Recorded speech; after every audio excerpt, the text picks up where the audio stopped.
Hello and welcome back to another episode of Injustice For All MMA.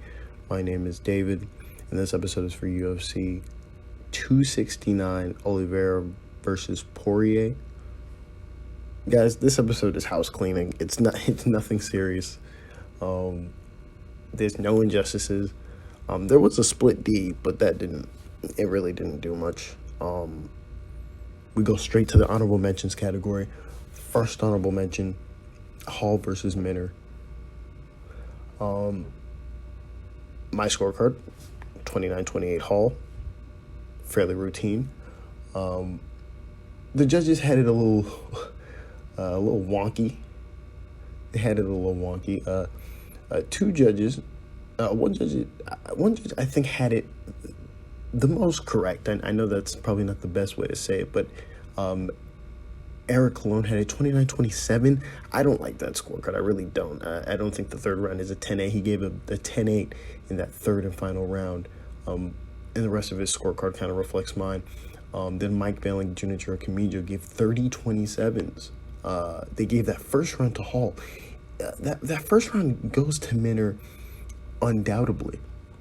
Because while Minner outstruck Hall on the feet and got a takedown, Hall did reverse him in that final second and got a little bit of ground and pound. And when I say little, I mean almost ineffective ground and pound. It wasn't effective. I'm surprised that two judges gave him that round. So honorable mention to all three, but mostly Junichiro Kamijo and Mike Bell. But that 10-8 I don't like. There's a lot of that tonight, but it is what it is.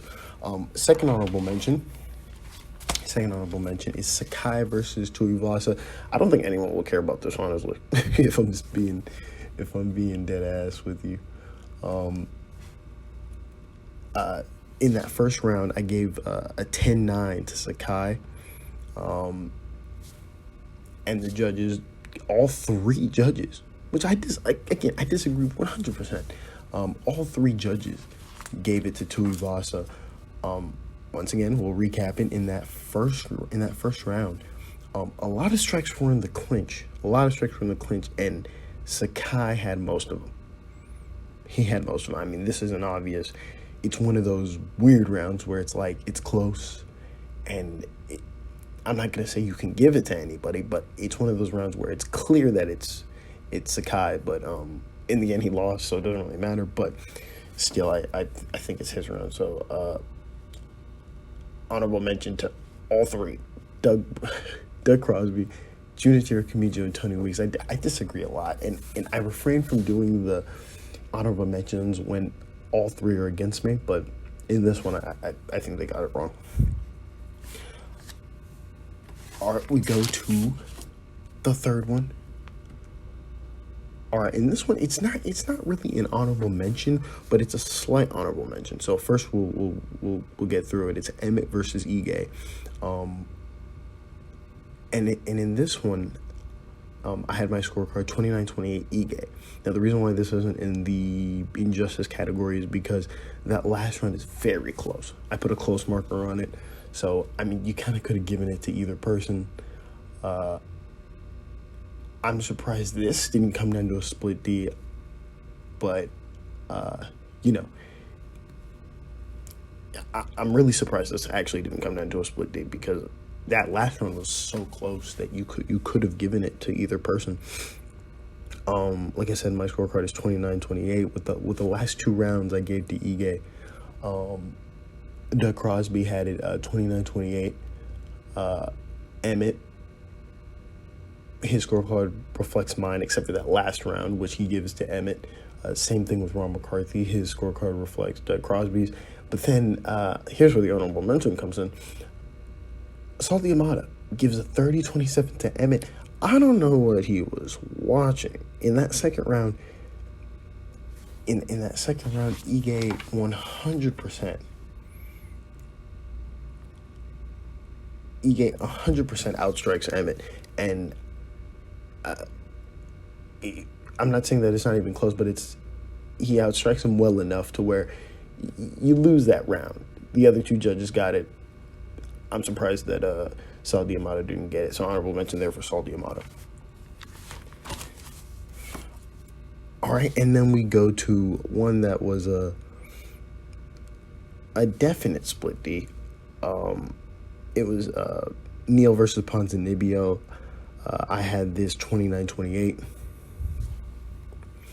with Neal getting a 10-9 in the first and the third in my book.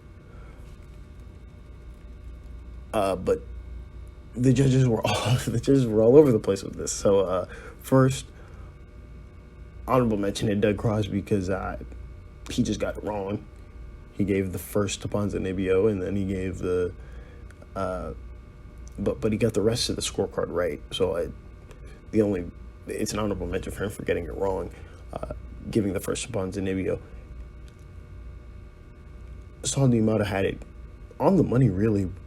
29-28, his scorecard reflects my scorecard. And then Derek clearly gives that a 30-27. This and the Emmett one are just bad scorecards. The fact that this is a 30-27 is just not the case at all. He gives a second round. He gives a second round to Neal. In that round, Ponzinibbio outstruck him and he got a takedown. So I'm confused on what he was watching there, but it is what it is. So honorable mention for him as well. We move on to the fifth and final honorable mention. Oliveira versus Poirier. Great fight. Obviously great fight. I was thinking to myself, I mean, this is pretty routine to score. I don't know how anyone's going to really mess this up. This one I'm a little conflicted in, because I looked at the scorecards and obviously everyone had it. 10-9 in the first for Poirier, 10-9 in the second for Oliveira in the second. That's on my scorecard. On Derek Cleary's scorecard, it reflects the same. But on Saul D'Amato and Junichiro Kamijo's, they gave it 10-8. They gave it 10-8 to Oliveira in that last round, in the second round. I'm a little miffed at it, but I don't agree with it. This is another one of those where just, it looks dominant, and it was, but it's not enough to give a 10-8. It just isn't. In my eyes, it just wasn't enough. So honorable mention there for Saul D'Amato and Junichiro Kamijo. All right, that's all I got.